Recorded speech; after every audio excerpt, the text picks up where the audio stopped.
এই মামলায় এখন পর্যন্ত আসামি পক্ষের কোনো লোক আমার সাথে যোগাযোগ করেনি। আসামি পক্ষের কারো কাছ থেকে আমি এখন পর্যন্ত 10 পয়সাও নিইনি।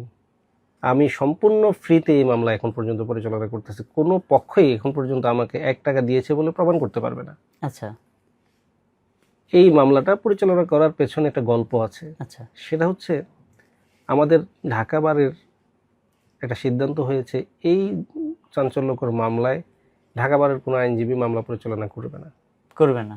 হ্যাঁ, যেহেতু বাংলাদেশের সংবিধান এবং বাংলাদেশের ফৌজদারি বিচার ব্যবস্থায় একটা বাধ্যবাধকতা রয়েছে যে যেহেতু এই মামলায় বিচার হলে এই আসামিদ্বয়ের মৃত্যুদণ্ড হওয়ার সম্ভাবনা রয়েছে, সেহেতু এই আসামিদেরকে আত্মপক্ষ সমর্থন করার সুযোগ দিতে হবে। আচ্ছা, যদি আত্মপক্ষ সমর্থন করার সুযোগ না দেয়া হয় তাহলে তাদের এই পুরো বিচার ব্যবস্থাটি দেশে এবং আন্তর্জাতিক মহলে সর্বক্ষেত্রে প্রশ্নের সম্মুখীন হবে এবং এটি ন্যায় বিচার প্রতিষ্ঠিত হয়েছে বলে আন্তর্জাতিকভাবে স্বীকৃতি লাভ করবে না। এবং আমাদের ফৌজদারি ব্যবস্থায় উল্লেখ আছে, বিধান আছে, অবশ্যই এই ধরনের মামলায় আসামিকে আত্মপক্ষ সমর্থন করার সুযোগ দিতে হবে এবং আসামি যদি কোনো লয়ার নিজে নিযুক্ত করতে না পারে বা না করে তাহলে রাষ্ট্রের পরে এই দায়িত্ব অর্পিত হয়ে যায়। রাষ্ট্রকে অবশ্যই প্রসিকিউশন পক্ষে যেভাবে আইনজীবী নিযুক্ত করে ডিফেন্স পক্ষেও সেভাবে একজন আইনজীবী নিযুক্ত করতে হবে। আচ্ছা, এখন যেহেতু এটি একটি চাঞ্চল্যকর মামলা, দেখেন আমারও মেয়ে আছে, আমারও স্ত্রী আছে, আমার বোন আছে, আমারও আত্মীয় স্বজন আছে। কখনোই আমি দর্শকের পক্ষে নয়, অপরাধীর পক্ষে না, কখনোই না, কখনোই দর্শকের পক্ষে না, ন্যায় বিচারের পক্ষে।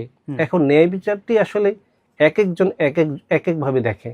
কেউ দেখতেছে এই ন্যায় বিচারটা, আমি মনে করতেছি আসামি খালাস পাক, আবার কেউ মনে করতেছে এই ন্যায় বিচারটি হচ্ছে বাদীপক্ষ ন্যায় বিচার পাক। কত ঘন্টায় বিচার হবে সেটা আইনে কোন নির্দিষ্টভাবে উল্লেখ নেই। আচ্ছা আচ্ছা, তাহলে তবে আইনে এটা উল্লেখ আছে, সেটা হচ্ছে আপনার আসামিকে আত্মপক্ষ সমর্থন করার সুযোগ দিতে হবে।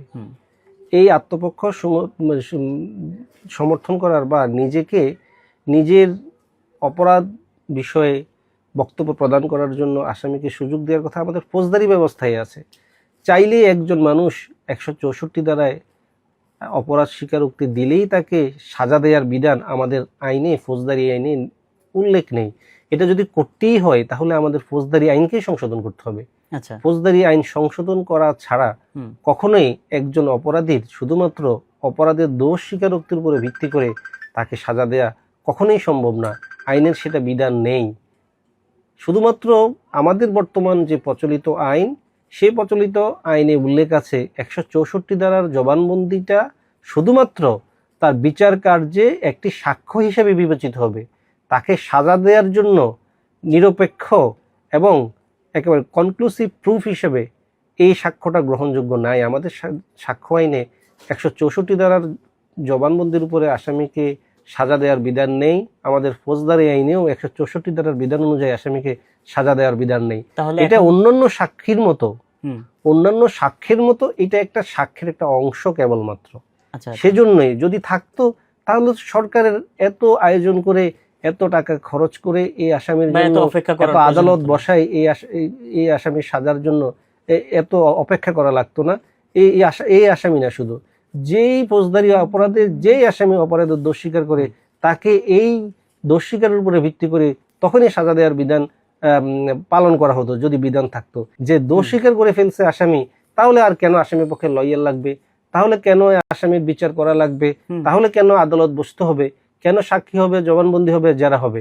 আসলে এটা যারা আমরা আইনজীবী, যারা আমরা আইনের ছাত্র, তারাই বুঝি। আমাদের দেশের বর্তমানে প্রচলিত যে বিচার ব্যবস্থা আছে সেই বিচার ব্যবস্থা অনুযায়ী শুধুমাত্র এই 164 ধারা জবানবন্দির উপরে, অপরাধ স্বীকারোক্তির উপরে একজন আসামিকে শাস্তি দেওয়া কখনোই সম্ভব না।